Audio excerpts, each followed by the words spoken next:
somewhere in East Africa. There is a place most people will never see. No cameras are allowed inside, no journalists, no visitors without permission, and the few people who have walked out of its gates don't like to talk about what happened inside. It has a name, but for now, just know this. People go in, not all of them come out. This is the story of Ethiopia's most feared prisons. What really happens behind those walls? What the government doesn't advertise? And what survivors, the ones brave enough to speak, have described as a world within a world. A place with its own rules, its own kings, its own kind of death. But we won't tell you everything just yet. First, let's talk about a country. Before we go any further, if you've never been to this channel before, hit subscribe right now. What you're about to hear is going to stay with you for a long time. Don't miss the rest. Ethiopia is a beautiful country. Ancient, proud, one of the oldest civilizations on Earth.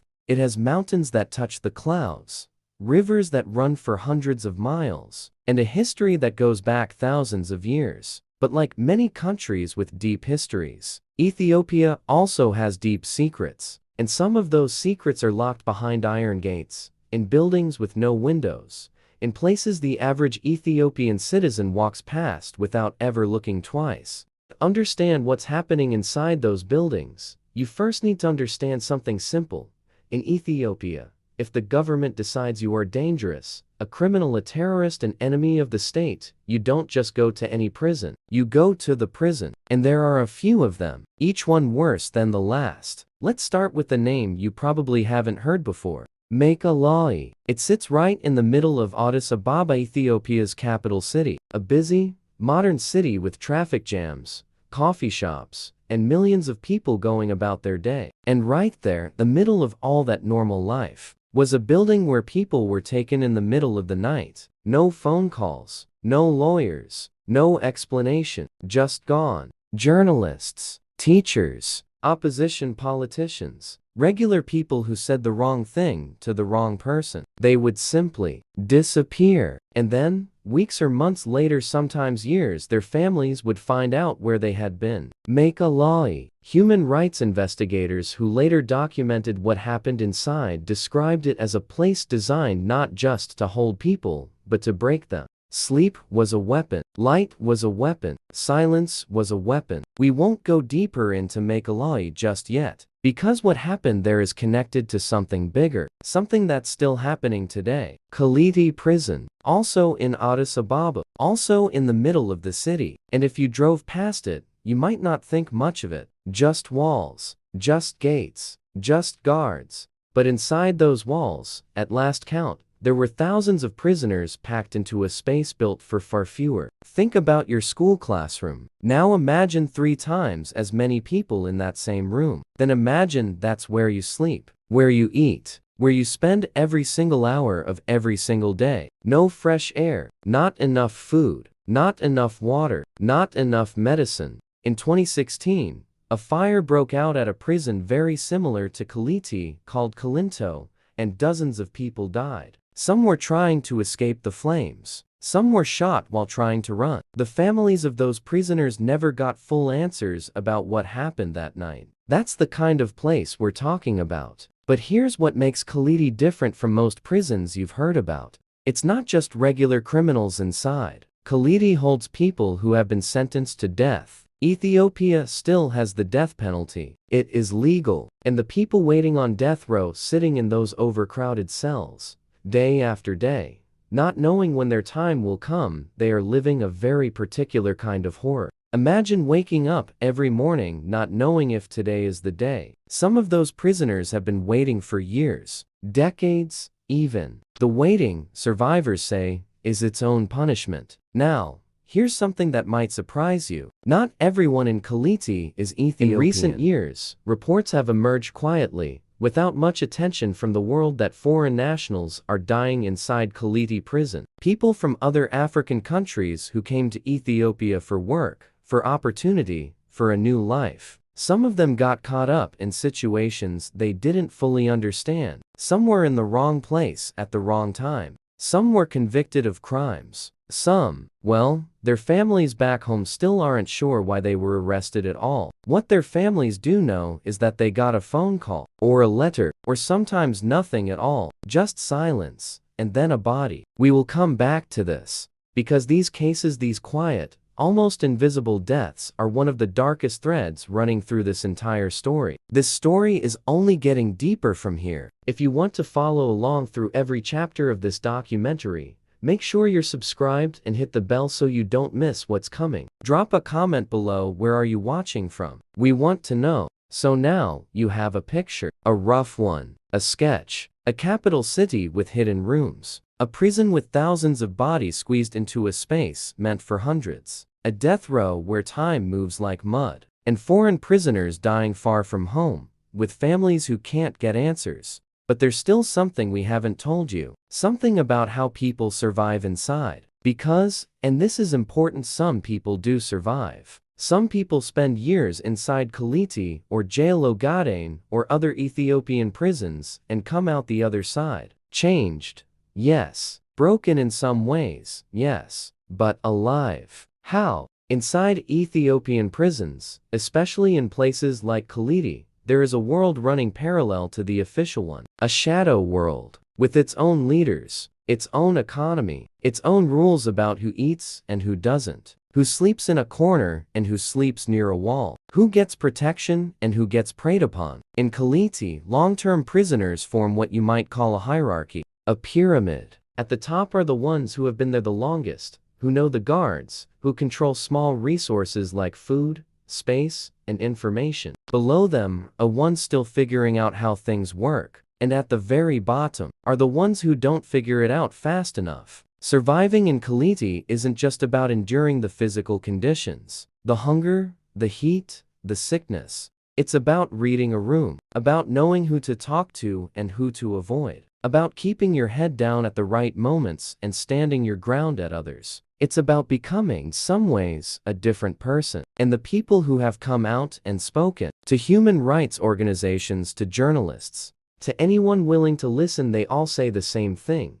You cannot fully explain it to someone who wasn't there. But they try, and we are going to let them. There is a man, we won't use his real name, because he has asked for protection, who spent over 3 years inside Kaliti after being accused of a political crime he says he did not commit. He was not sentenced to death, but he watched men who were. He watched them pray. He watched them argue with guards. He watched them grow quiet over time, in a way that was different from peace. A quietness that comes when a person has stopped fighting something they cannot fight. He watched one man receive news of his execution date, and he says that what happened in that cell block, in the hours and days that followed, is something he will carry for the rest of his life. We will hear more from him and others like him very soon. The gates are still closed, but we're going in. A door closing somewhere far away. Inside, time works differently. There are no clocks on the walls, no calendars, no windows in some sections. The only way prisoners know a day has passed is by the food, if it comes. And sometimes, it doesn't. This is not an accident. When you remove time from a person's life, something happens to them.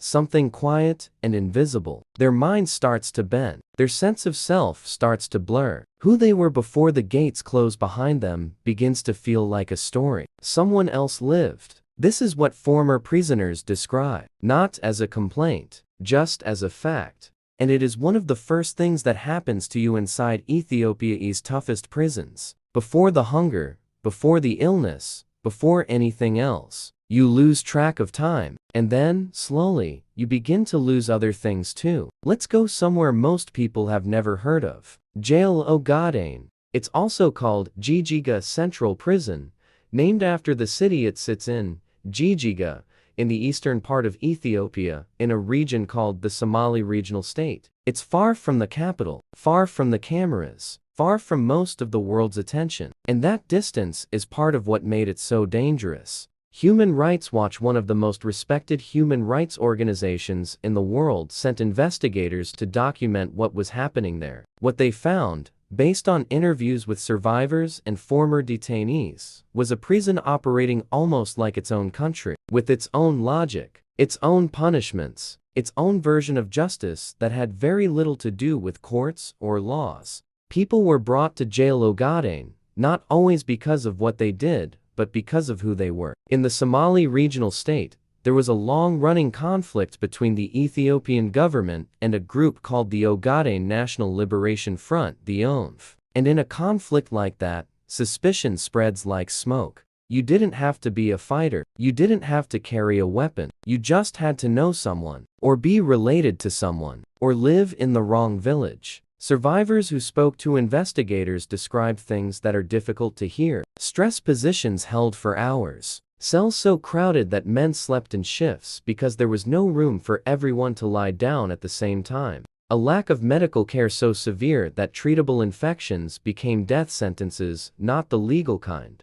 but the slow, quiet, unannounced kind. One method that was described repeatedly, and we will mention it plainly, because it has been documented, was called the mule. Prisoners were made to carry heavy loads on their backs, on their knees, crawling on rough ground, for extended periods of time. It sounds almost simple when you describe it in words. It was not simple. These are not rumors. These are documented accounts, verified by human rights investigators, cross-referenced across multiple testimonies from people who had no contact with each other. And yet for a long time, the world paid very little attention, because Jail Ogaden was far away, because the people inside were poor, because the conflict in the region was complicated, because governments, including powerful Western governments, had relationships with Addis Ababa that they didn't want to damage over a prison in the East. Distance isn't always physical. Sometimes distance is a choice. Now back to Kaliti, because something is happening there that connects to a much bigger picture. Remember the foreign prisoners we mentioned earlier? In 2023 and into 2024, reports began to surface quietly, mostly through diaspora networks and advocacy groups, that Nigerian citizens were dying inside Kaliti Prison. Not one, not two, multiple people. These were not high-profile prisoners. They were not people the news cameras follow. They were men who had come to Ethiopia, for various reasons, and ended up caught inside a legal system they didn't fully understand, in a language many of them didn't speak, in a country far from home. Some had been convicted of drug-related offenses. Ethiopia has very strict drug laws. Penalties that would result in a few years in prison in some countries can result in death sentences in Ethiopia. A conviction that might mean 3 years somewhere else could mean the end of your life in Ethiopia. And for some of these men, young men, some cases that is exactly what it meant. Their families back in Nigeria, in Ghana, in other parts of Africa, would wait for news. Send money for food when they could. Because inside Kaliti, families are often responsible for supplementing what the prison provides, which is very little. When the money stopped being received, when the phone call stopped coming, when the silence stretched too long, that's when they knew. If this documentary is opening your eyes to something you didn't know existed, share it. Send it to someone. This is the kind of story that needs more people watching. And if you haven't subscribed yet, do it now. There's one more chapter left, and it's the one that will really make you think. The Ethiopian government, like many governments, does not enjoy outside scrutiny of its prison system. Independent monitors are rarely allowed in. Journalists need special permission, which is almost never granted. Even family members of prisoners sometimes go months without being able to see or speak to their loved ones. This wall of silence has two effects. The first is that abuses, when they happen, are harder to stop. When no one is watching, when there are no consequences, behavior that would be unthinkable in public becomes routine and private. The second effect is that the truth, when it finally comes out slowly, in fragments, from people who are afraid to speak loudly, from documents that take years to surface, from bodies that arrive home without proper explanation. The truth from places like Kaliti and jail Ogaden doesn't break like a news story. It leaks, like water through a cracked wall, drop by drop. And by the time the world has enough drops to see the full picture, years have often passed. Administrations have changed. The people responsible have moved on. And the ones who suffered are left to carry the weight of something the world barely acknowledged. There was a period around 2018 when something unusual happened in Ethiopia. A new leader came to power, a young, energetic man named Abiy Ahmed. He spoke about reform, about opening up, about reconciliation. He won the Nobel Peace Prize in 2019, and one of the first things he did was open the gates of Maekelawi, that secret detention facility in the middle of Addis Ababa, and let journalists inside. What those journalists saw confirmed what survivors had been saying for years. Cells designed for psychological pressure, isolation chambers, walls that had witnessed things that cannot be undone. The government, under Abiy Ahmed, announced that Maekelawi would be turned into a museum, a reminder of the past, a symbol that things were changing. And for a moment, a brief, fragile moment, it felt like something real was shifting. But here's the twist. Not long after Maekelawi was opened to cameras and declared a museum, new reports began to emerge. Not about Maekelawi, about other places. Reports that the methods once used inside those infamous walls had not disappeared. They had simply moved to different buildings, different regions, different names. The darkness, it seemed, had not been removed. It had been relocated. And in some cases, including in the context of the civil conflict that erupted in Ethiopia's Tigray region starting in 2020, the scale of what was documented was not smaller than before. It was larger. Thousands of Tigrayan civilians detained, mass arrests, men and women held in unofficial locations, in military camps, in warehouses, in places that didn't even have names yet. The Nobel Peace Prize winner was now presiding over a country where some of the worst mass detention events in Ethiopia's recent history were taking place. Not a simple story, not a clean one. The world rarely is. We have a prison system with deep roots in darkness.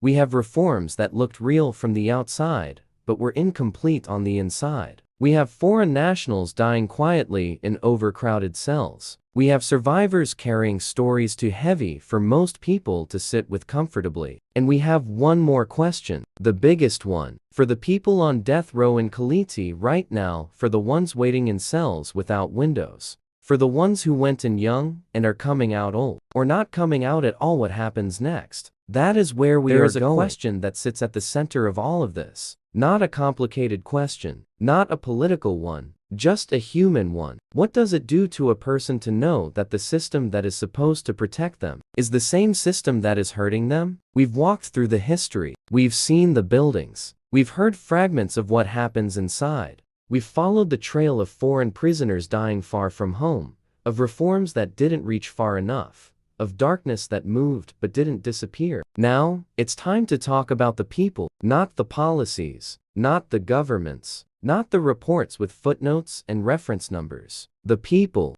Let's go back to the man we mentioned in the beginning, the one who spent over 3 years inside Kaliti, the one who watched men receive their execution dates. He was arrested in the early hours of the morning. He says there was no warning. Men in uniforms came to his door. He was given no explanation. His family was given no explanation. He was put into a vehicle and driven away while it was still dark outside. By the time the sun came up, he was already inside. He describes the first hours as deeply disorienting, not because of violence, though that came later for others around him, but because of how ordinary everything seemed in a terrible way. Guards doing their routines, doors being opened and closed, instructions being given in flat, bored voices. Nobody was panicking. That was the thing that frightened him most. Nobody inside those walls treated any of this as unusual. The prison population inside Kaliti has, at various points, been recorded at more than double its official capacity. Some reports put it even higher.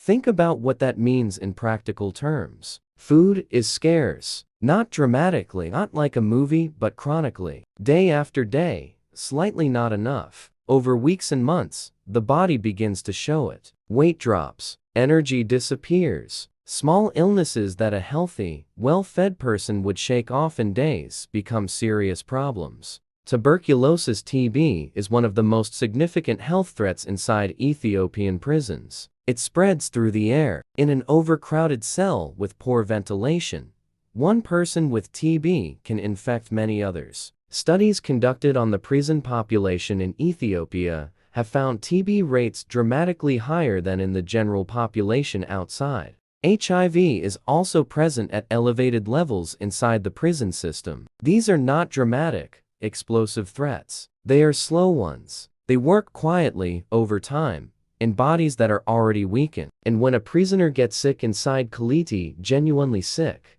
dangerously sick, the access to medical care is, by most accounts, deeply inadequate. There are not enough doctors, not enough medicine, not enough of the basic things that in any normal hospital would be considered the minimum. Some prisoners recover because their families bring medicine from outside. Some don't have families who can do that. Some don't recover at all. Ethiopia's constitution technically restricts the death penalty to the most extreme cases. But in practice, the courts have applied it to a range of offenses including drug trafficking, which is how several of the foreign nationals we mentioned ended up facing execution. The process from conviction to execution is not fast. It is not predictable, and that unpredictability is its own particular cruelty. A man can be sentenced to death and then wait 1 year, 5 years, 10 years. Some have waited longer. During that time, appeals can be filed. Sometimes they succeed. Sometimes they don't. Sometimes the paperwork moves, and sometimes it sits in a pile on someone's desk for reasons nobody explains.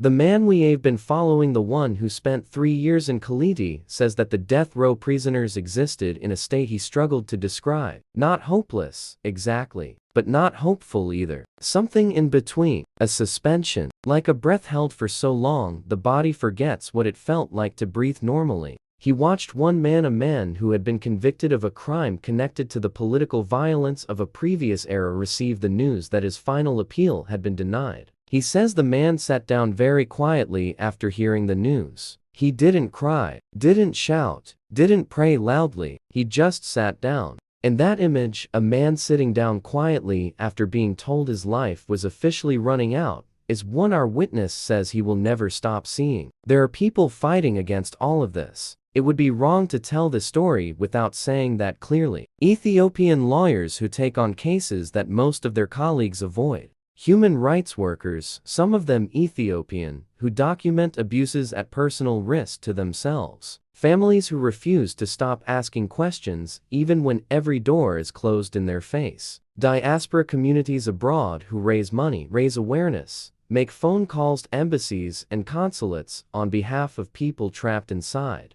These efforts don't always work. In fact, they often don't. Not quickly enough, not completely enough. But they matter, because the alternative to fighting is silence. And silence, in places like Kaliti, is not neutral. Silence is a wall, and every person who refuses to be silent chips something away from that wall, even if they can't see the other side A young yet. man from West Africa, his exact nationality withheld for the protection of his family, came to Ethiopia with a group of others.